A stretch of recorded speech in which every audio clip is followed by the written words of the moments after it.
No.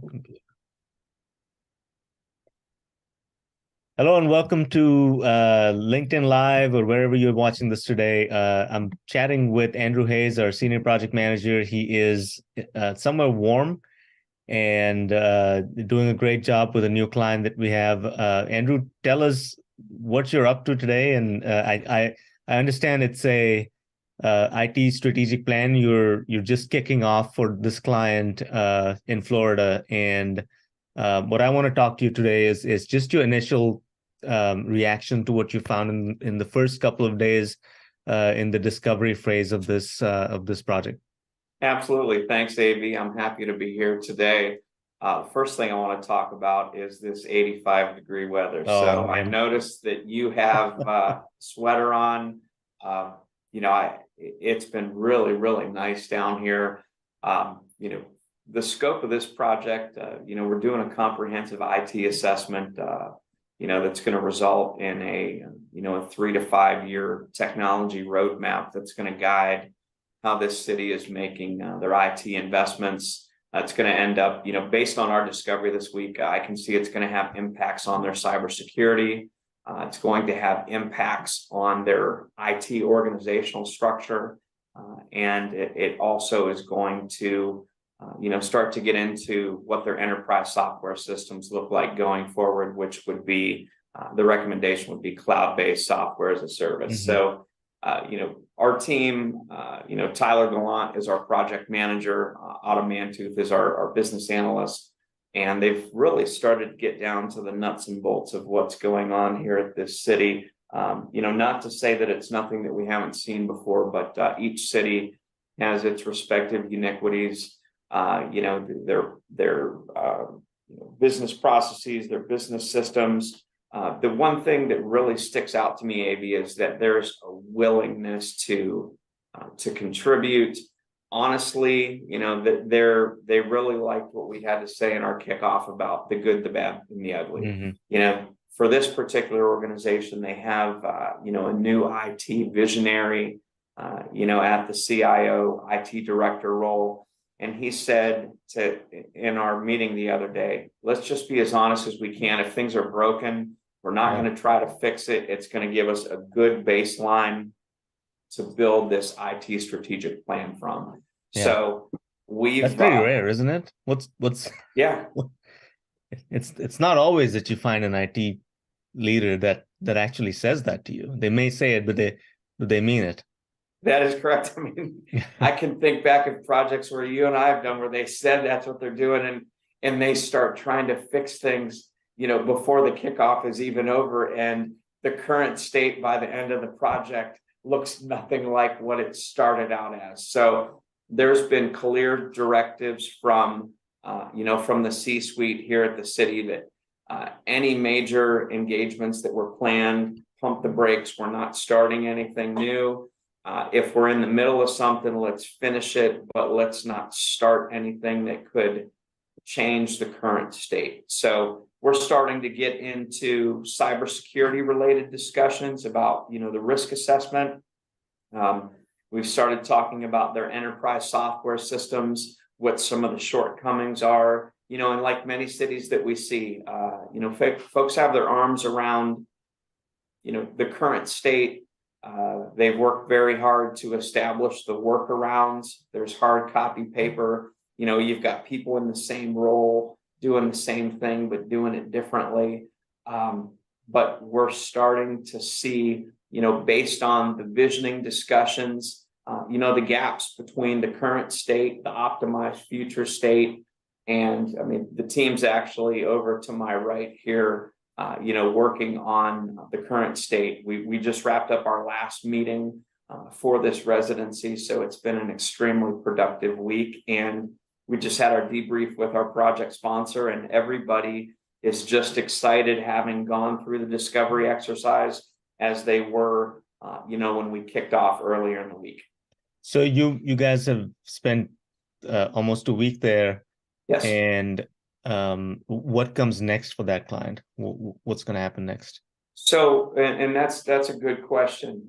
We actually just had that discussion wrap up a few minutes ago. What is next is we've gathered all of the data we've started going through that visioning exercise of where do you want to take this? When you think of IT in the future state, there's two things that we're looking at here.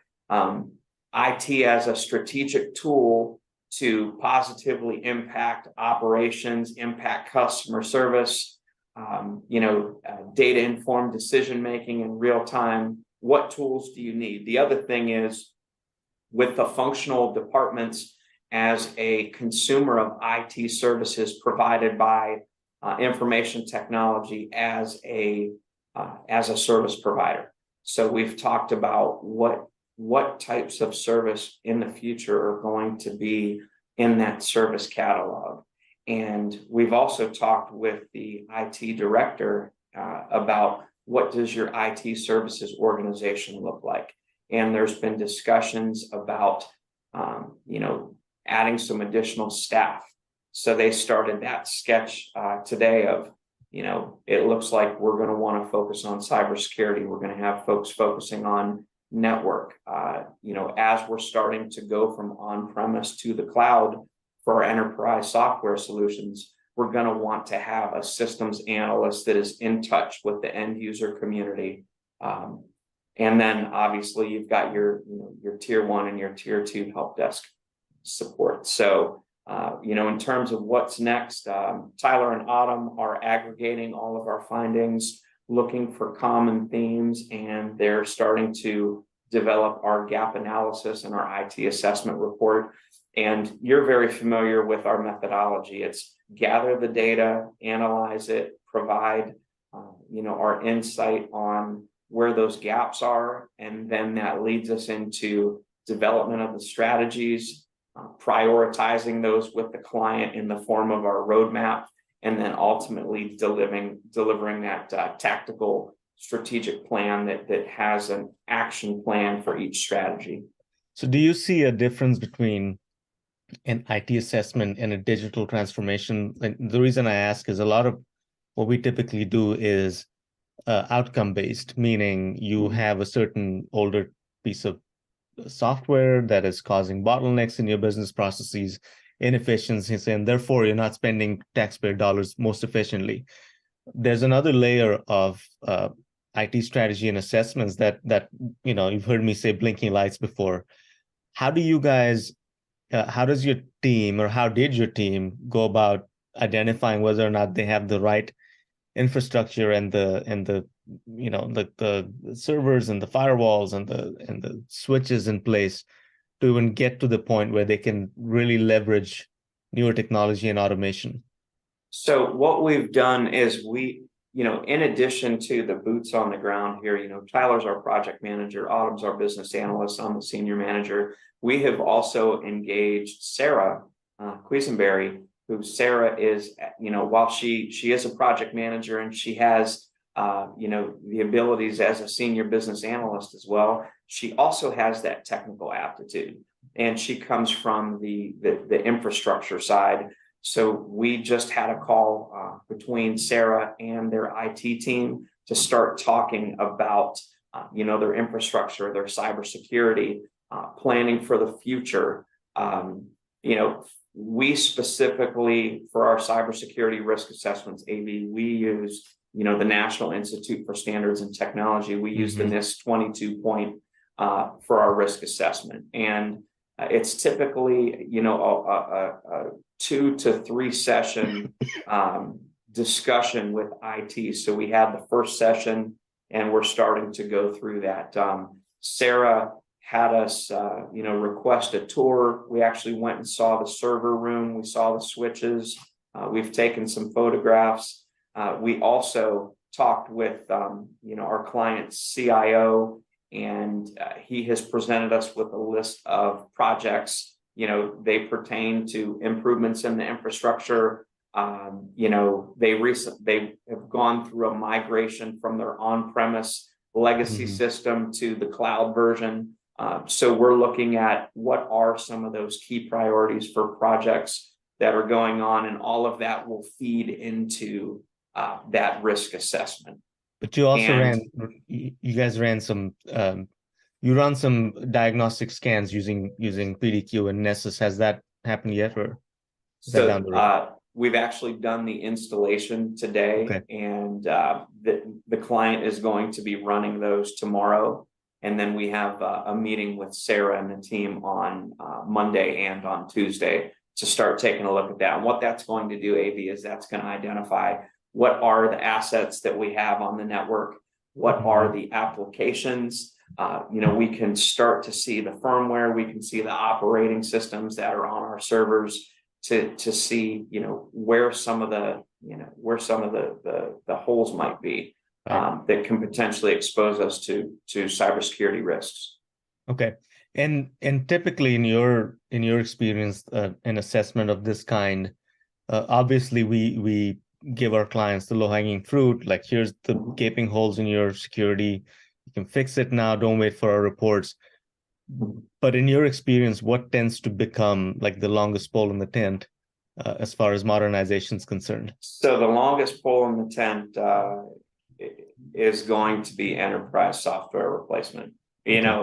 When we go through these types of engagements, it's a living document, and we like to get working immediately. We're not going to wait until the report is finished, to go after some of the low-hanging fruit.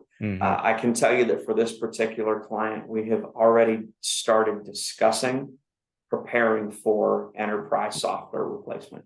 And, you and I have been doing this for years. We know if you take the happy path and everything goes very smoothly, we can go from, thinking that we might need a new system to defining the requirements, looking at change management for key business processes, putting together the RFP, and ultimately making the selection in 6 months. 9 months may be a little more realistic. But let's say, you start in January, you get done in September. Well, then if you're going to, usually their clients are going to want to replace their HR system with their financial system. That's 18 months right there. Yeah. So we've started that discussion this week about some key items for this client. We've identified financial system, a human capital management system, a new system in community development, and then also a work order management system and fleet asset management system for their public services. So all in all, that's a 3-year engagement, but we've started those discussions. So there's going to be some quick hit items that we're going to be able to get to work on. But as far as, speaking frankly to your what's the longest pole in the tent, it's always going to be enterprise software system replacement. Yeah, and I'm sure there's some level of, setting the baseline for infrastructure to take advantage of things like SaaS or cloud, infrastructure or hosted services.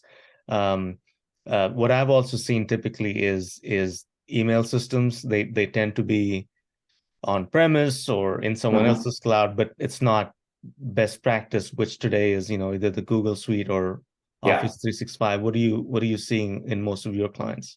So historically speaking, a lot of it is Outlook Exchange on premise. And I mean, I'll just speak frankly to it. You see where the Exchange server is completely maxed out. The client is having to pick and choose which legacy emails to keep and what to delete. Yeah, and that goes against retention policies too. Like you can't just delete because you ran out of space. Yeah, but that's kind of the reality. The quick band-aid there is they'll want us to recommend an instant messaging, but yet at the same time, we're running into situations where there's no standardization. So you have folks using different types of PCs, that have different service lives. And on the same token, you have people that are using different versions of key applications like Word, Excel, PowerPoint.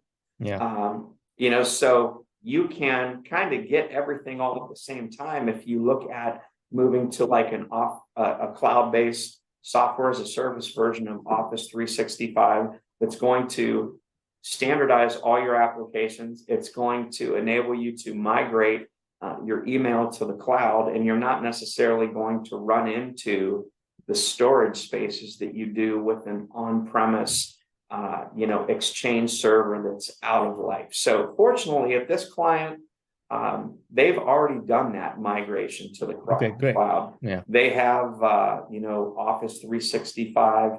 It's working extremely well. If they need to use instant messaging, they have Teams functionality. For folks that are working remote, they can, take advantage of, the Teams and virtual meetings there. Mm-hmm. So while they do have, some on-premise applications here, fortunately, their legacy financial system is cloud-based. Now, it's not the latest and the greatest, but it is in the cloud. The thing that we've talked about, though, and this goes back to the initial part of your question, it's not so much anymore, do we have a server? Do we have that stuff that we need to install the applications locally? Now, it's, do we have a big enough internet pipe that everybody can be on at the same time? Because you know as well as I do, you can have the best tools in the world, but if you don't have the infrastructure in place, it's not going to work. And just because you're pushing all of that infrastructure to the vendor to host that doesn't mean that there isn't stuff that we need to do locally. And what that is making sure that we've got a safe, stable internet connection, and that you can sustain the traffic of having everybody accessing those applications concurrently at the same time. Well, it sounds like it's an easy project. I'm kidding. None of these, at the end of the day, it's not an IT project. This is all organizational, managing things and putting things in order and giving them priority list for the client to take on, or for us to jump in and help. Yep. So I know you have to catch a flight. So safe travels and have fun going back to the cold. I appreciate it. If I miss the flight, then it is what it is. It is what it is. Hey, thanks, Avi. We'll talk to you soon. Thanks, man.